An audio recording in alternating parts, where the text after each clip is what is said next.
Hi everyone and welcome back to my channel. Hi guys, welcome back to another deep dive into the wild twists and turns of our favorite characters' lives. If you thought things were intense before, just wait until you hear about the latest shocking developments. Betrayals, secrets, emotional turmoil, this week has it all. Let's break everything down, starting with some jaw-dropping revelations that could change everything. Trina's emotional crossroads, a heart caught between the past and the future. Few moments in life define us quite like the ones that force us to confront our true emotions. For Trina, this is exactly where she finds herself after sharing an unexpectedly intimate and emotionally charged moment with Kai. It wasn't just any fleeting spark, it was a powerful, undeniable shift in her world. But instead of simply savoring the moment, Trina is left with a deep, nagging guilt. Is she betraying something, or someone, by allowing herself to feel happiness again? It's no secret that Trina has been through her fair share of heartbreak, and the idea of moving forward isn't as simple as it seems. Emotions are never black and white, and guilt can be a tricky thing to shake. Enter Stella, the wise and ever-insightful aunt who always knows exactly what to say. Their conversation is not just about love, it's about identity, growth, and the often painful realization that people change. Stella, with her years of experience and keen understanding of life's complexities, offers the kind of advice only she can, a reminder that love is not a betrayal, and sometimes, the hardest thing to do is allow yourself to be happy again. But the question remains, will Trina truly embrace this new phase in her life, or will the ghosts of her past hold her back from the happiness she deserves? Dante and Chase, a brotherhood on the brink?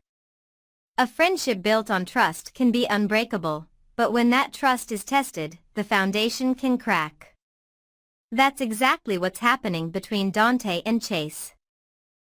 Their bond has always been strong, but Chase is beginning to wonder whether he can really confide in Dante anymore.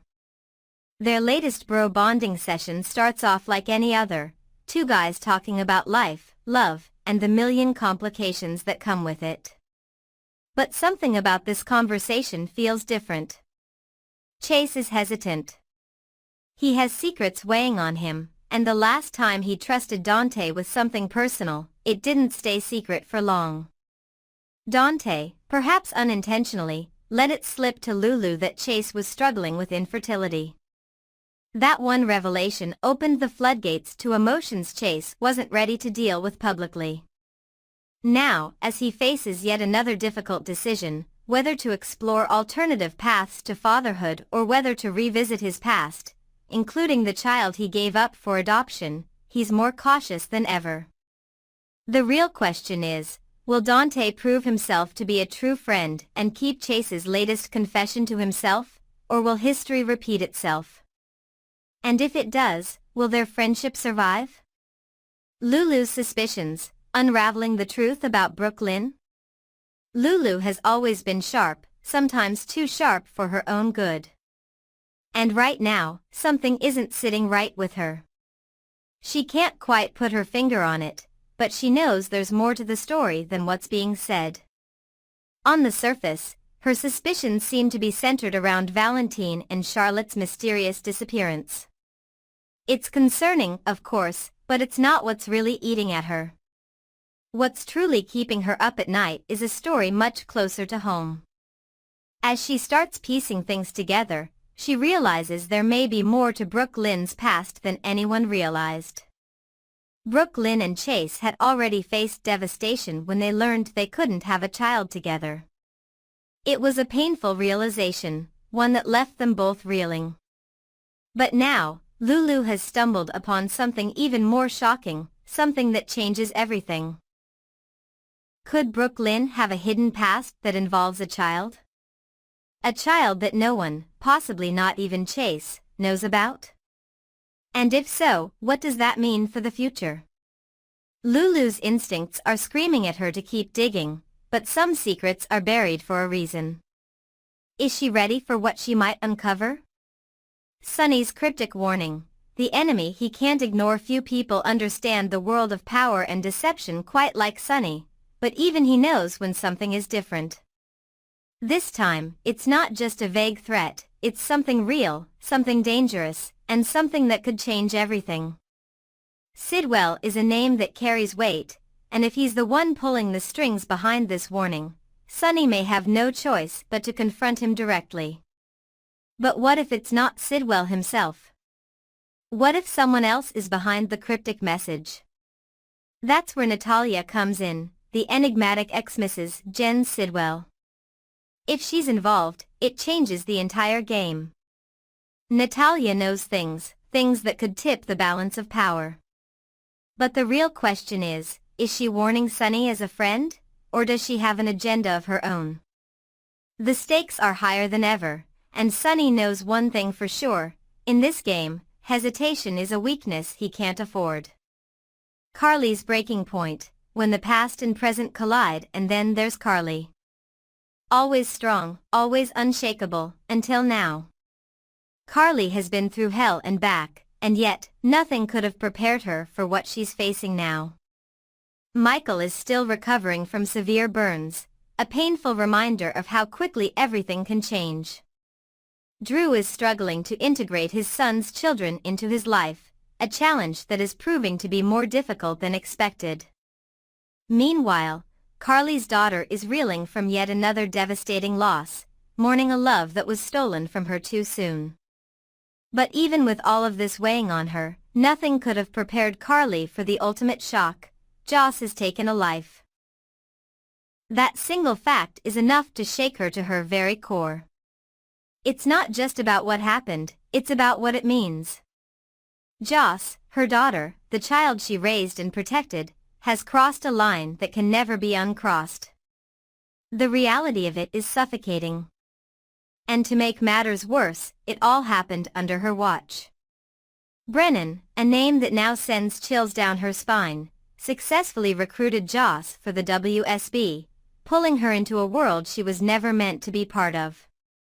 For the first time in a long time, Carly feels powerless. But if there's one thing we know about Carly, it's that she doesn't stay down for long. The question is, what will she do next?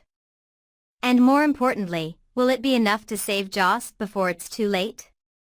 The drama is just beginning as the dust settles and the truths come to light. One thing is certain, this is only the beginning. Friendships will be tested, secrets will be revealed, and the past will come back to haunt those who thought they had escaped it. What do you guys think? Who has the most to lose in all of this? Who do you think is hiding the biggest secret? Next, we're diving into a whirlwind of emotions, unexpected revelations, and deep-seated conflicts that are shaking up the lives of our favorite characters. Love, family, and ambition collide in ways that will leave lasting impacts. So, let's break it all down. A Love That Almost Was, Trina and Kai's emotional reckoning in the quiet sanctuary of the museum. Surrounded by art and creativity, Trina finds herself standing on a stepladder, engrossed in her painting. Nearby, Kai is equally immersed in his own work. But the air between them is thick with unspoken words, lingering doubts, and a past that neither of them has quite let go of. It's a loaded question, one laced with guilt and curiosity. Kai, however, doesn't hesitate. He assures her that nothing she did changed his fate. Injuries happen, it's part of the game. His luck simply ran out. But one thing he's certain of? Without her, he wouldn't be standing here today, moving forward. Still, the shadows of their past linger. Kai knows that Quinn got into Trina's head, blaming her for his downfall. But he refuses to let Trina carry that burden. The truth is, he's grateful for her. She opened his eyes to new possibilities beyond football, even if he wasn't ready to see them at first. As they talk, something shifts between them. The emotions, the unresolved tension, the magnetic pull, it all reaches a breaking point. Trina loses her balance and stumbles, but before she can hit the ground, Kai catches her. And in that moment, as their eyes lock, hesitation fades away. They lean in, and just like that, their world changes. Family feud, the Quartermain name battle over at the Quartermain estate, tensions are running high. Tracy, always one to wield power with a sharp tongue and an even sharper sense of entitlement, drops a bombshell. A judge has officially ruled that Drew can no longer use the Quartermain name. The announcement leaves the family stunned. Ned, Lois, Olivia, and even Gio are all caught off guard. But for Tracy, this isn't about fairness, it's about legacy. In her mind, Drew is not a Quartermain by blood, and she refuses to let him tarnish their prestigious name. Lois, never one to stay silent, is furious. If Scout is still considered a Quartermain, why should Drew be forced to carry the Kane name? It's a direct attack, one that feels more personal than business. Gio, who has spent his life longing for a connection to a father he never knew, adds his voice to the argument. He reminds Tracy that Scout needs to feel like she belongs. Without the Quartermain name, she might feel like an outsider in her own family. Olivia, ever the peacemaker, steps in with a heartfelt plea. Scout has already lost so much, her mother, her home, her sense of stability. Stripping her of the Quartermain name is yet another blow, one she doesn't deserve. But Tracy isn't backing down. She insists that she's protecting the family's legacy from Drew's so-called machinations. That's when Lois finally snaps. Edward Quartermain, the family patriarch, had plenty of his own scandals. If anyone tarnished the name, it was him. Tracy's hypocrisy is glaring, and Lois won't stand for it. But Tracy, unbothered, dismisses Lois's outburst and turns to Gio, sensing that something else is on his mind. Is there another hidden truth waiting to be revealed? A heartfelt proposal, Chase's bold plan for parenthood. Meanwhile, in the quiet intimacy of their bedroom, Brooke Lynn watches as Chase pulls on his gym clothes. There's something different about him, an energy, a nervous excitement. And then he drops the bombshell. He thinks he's found a way for them to have a baby of their own. Brooke Lynn's heart pounds. She wants nothing more than to have a child with Chase, but as he lays out his plan, asking Finn to be their sperm donor, she feels an unexpected wave of hesitation. Chase explains his reasoning. Finn is his brother, which means their baby would still have a biological connection to him. It's an unconventional idea, but one that, in his mind, makes perfect sense. And most importantly, he would never have approached Finn without talking to her first. If she's on board, they can ask him together tonight. But Brooke Lynn isn't so sure. She knows how much Chase wants this, but something about the plan doesn't sit right with her. Finn takes fatherhood seriously. Would he even be comfortable with the idea of someone else raising his biological child? And what about the child? When they grow up, how will they feel knowing that their father is technically their uncle? She brings up Christina and Molly's failed attempt at this very arrangement. It didn't end well for them, and she fears they could face similar heartbreak. But at the core of her hesitation is something even deeper. She doesn't want to feel like their child is a consolation prize, a second-best option. She wants to have Chase's baby, his and only his. And the cruel reality is, she knows that's impossible.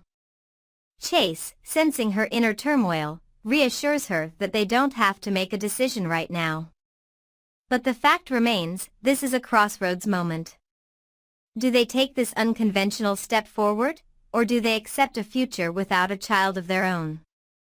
The emotional aftermath, what comes next?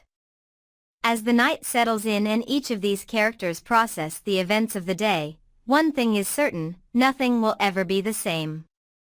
For Trina and Kai, a long-buried connection has been reignited, but where will it lead? Will they finally give in to what they feel, or will old doubts resurface? For the Quartermains, the war over the family name has only just begun. Tracy may have gotten her way for now, but the battle isn't over. Will Drew fight back, or will he carve out his own path, away from the family that refuses to accept him? And for Brooke Lynn and Chase, their journey toward parenthood has reached a pivotal moment. Is love enough to overcome biology, or will they be forced to rethink their dreams? What do you guys think? Should Chase and Brooke Lynn go through with the plan? Will Trina and Kai finally embrace their love? And is Tracy being protective or just cruel? Next, we are diving deep into a tangled web of secrets, betrayals, and high-stakes power plays that are sending shockwaves through the lives of some of our most beloved characters. From shocking revelations at the PCPD to dangerous recruitment offers and political backstabbings, this story has it all. Let's get right into it. Carly's rage and Drew's betrayal. A family torn apart, tensions reach a boiling point at the PCPD as ADA Turner puts Drew on the spot with a loaded question: was Jason at his house during the time Cyrus was murdered? In that moment, Drew has a choice: protect his own brother or throw him to the wolves. His decision is swift, and it's nothing short of a gut punch. This is what it's come to, Drew sneers, turning the tables on Jason in front of everyone. Jason is using his position as a congressman to cover up his crime. The accusation is as cold as it is strategic. Without hesitation, Drew denies Jason was with him that night, branding him a liar in front of the authorities. And just to drive the dagger in deeper, he even offers to sign an official statement. The room falls into stunned silence. Carly's fury is immediate and explosive. She lashes out, unable to believe what she's hearing. "You're really going to do this?" she snaps, eyes blazing with rage. "You're going to let them take Jason to jail?" The ADA wastes no time, ordering Jason to be taken to booking. The sound of the handcuffs clicking shut is deafening. Carly whirls around, turning her fury on Willow. "Are you okay with this?" she demands. "Are you seriously just going to stand there and watch this happen?" But Willow doesn't flinch. Her voice is steady, almost too calm. "If Drew says he wasn't with Jason, then he's telling the truth." Carly can barely contain her disbelief. "Drew is a man hell-bent on sending his own brother to prison," she spits. "And you're standing beside him like you don't even see it." The air in the room is thick with unspoken words, with a sense that something unbreakable has just been shattered. Carly's voice is quieter now, but her words cut just as deep. "You're having an affair with a man that doesn't exist, Willow. Wake up." Willow, standing firm by Drew's side, simply turns to him. "Can we go now?" she asks. Drew nods, his expression unreadable. "We'll come back tomorrow." "I'll make my statement then." But the damage has already been done. Jason is being led away, Carly is seething with betrayal, and somewhere, in the back of his mind, Drew must know he has crossed a line that he can never uncross. Political warfare, Curtis' fight against Drew over at the hospital, another battle is being waged, one that has nothing to do with crime and everything to do with political power. Stella, ever the strategist, sits across from Curtis, her expression serious. She has spoken to Congressman Doug Henderson, and now the ball is in Curtis' court. If he wants to take down Drew, he'll have to convince Doug that the congressman is only out for himself. Curtis takes a deep breath, running through his argument. He knows he has to be precise, calculated. Drew isn't just another politician, he tells Stella, practicing. He's a man with a personal vendetta. He wants a seat on the Appropriations Committee not because he cares about Port Charles, but because he wants revenge against Aurora, the company he founded, the company that was taken from him. Stella nods, watching him carefully. "Go on." Curtis leans in, his voice unwavering. "Drew's obsession with taking down Aurora will hurt this city. The McConkey Esplanade, one of the most ambitious development projects in Port Charles, is at risk. If he succeeds in derailing it, we're not just talking about Drew winning his personal war. We're talking about people losing jobs, businesses losing funding, and an economic setback that could take years to recover from. Stella considers this, her lips pressed together. That's the angle you need to push, she finally says. Make Doug see that supporting Drew is bad for Port Charles. Make him see that this isn't about politics, it's about a man willing to burn the city down just to get even. Curtis nods, determination settling over him. The fight isn't over, not by a long shot. And if he plays his cards right, Drew's carefully constructed house of power is about to come crashing down. The offer Joss never expected, a new life in the shadows across town, in the sleek and sterile office of Jack Brennan, Joss finds herself staring at the man across from her, unable to believe what she's hearing. I'm not a spy, she says firmly. I'm a college student. Jack leans back in his chair, unbothered by her protest. We'll train you, he says smoothly. You already have the assets necessary for the job, your athleticism, your intelligence, your determination. And most importantly, you have the drive to make a difference. Joss shakes her head, refusing to be swayed. You're mistaken, she argues. I tipped Cyrus off about the investigation into him. I'm the reason things played out the way they did. Jack only smiles. No, Joss. I gave you clues, but you figured them out. You took action. Admittedly, I didn't expect you to bring a gun to that cabin, but you did what had to be done. And in doing so, you saved countless lives. His words hang in the air between them. Joss swallows, suddenly feeling the weight of everything she's done. Everything she's become. Jack leans forward, his voice lower now. This is a chance to do something real. To step outside the system and stop the kind of people who would never be brought to justice otherwise. You tell me, are your college classes offering you anything like that? Joss doesn't answer right away. She knows what he's doing, pushing her buttons, making her question the life she thought she wanted. But the thing that scares her the most? She doesn't know if she can say no. A future in jeopardy, what happens now? Everything is changing.